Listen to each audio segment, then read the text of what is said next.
Hey everybody, this is Dennis Wilborn. It is the 5th day of the month, and I was sitting there thinking over the weekend, doing some quiet time and devotion time, and I was guided to take a look in Proverbs.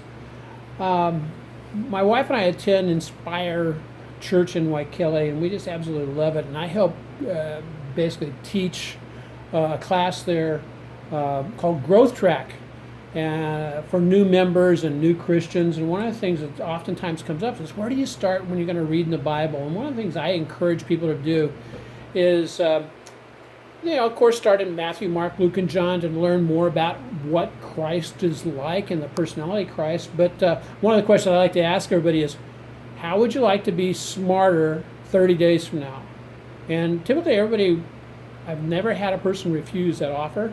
And so one of the things I encourage them to do is just go to the go to the book of Proverbs. There is one chapter per day. There's 31 chapters. And so go to whatever chapter it is for the day. Today's the 5th day of the month. I'll go to Proverbs 5.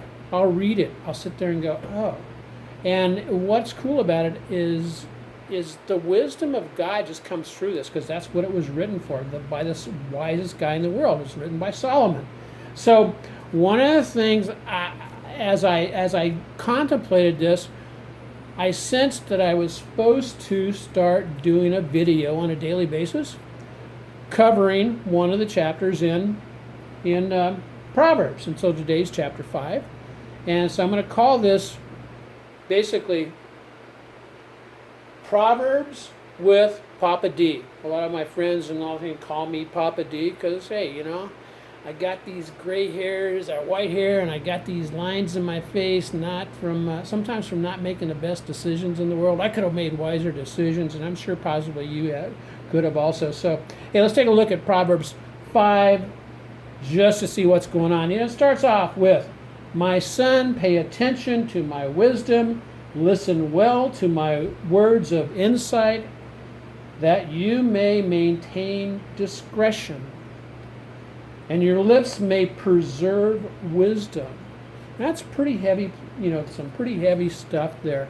It goes on through the rest of the chapter to talk about, the absolute fantastic aspect of God's wisdom, but then it talks about the folly of the world. And we see that in today's world a lot.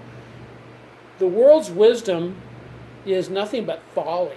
I mean, it really is folly. And in the word here, it's pretty heavy duty. It calls the world's wisdom an adulteress. And it goes on in the rest of the book to say, tell the young man who's getting the advice, it says, drink water from your own cistern, running water from your own well. He asks the question, should your springs overflow in the street, your streams of water in public squares? Of course not. And it's not talking about like real water there. It's talking about the analogy of airing your issues, being, maybe sexually promiscuous or an adulterer in the public square. You don't do that. It says, let your waters be yours alone, never to be shared with strangers. May your fountain be blessed, and may you rejoice in the wife of your youth, a loving doe, a graceful deer. May her breast satisfy you always. You didn't know the Bible could be so sexy, did you? Anyway, may you ever be captivated by her love. And then it goes on to ask, why be captivated by the adulteress? And it goes on through the rest of the story to the very end. And I think this is what somebody needs to hear out there today. For a man's way are in full view of the Lord. So no matter what we're doing, no matter what we're thinking, God knows about it. And he examines our path. And that evil deeds of a wicked man ensnare him. Cords of his sins hold him fast. He will die for lack of discipline, led astray by his own great folly. And in this case, the folly of listening to the world's wisdom.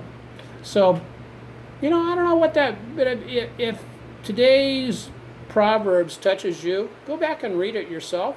read it in one of the different translation. But let me know if it works for you, and so and you can say, hey, you know what? That provided me an encouragement. So until later, aloha. God bless everybody.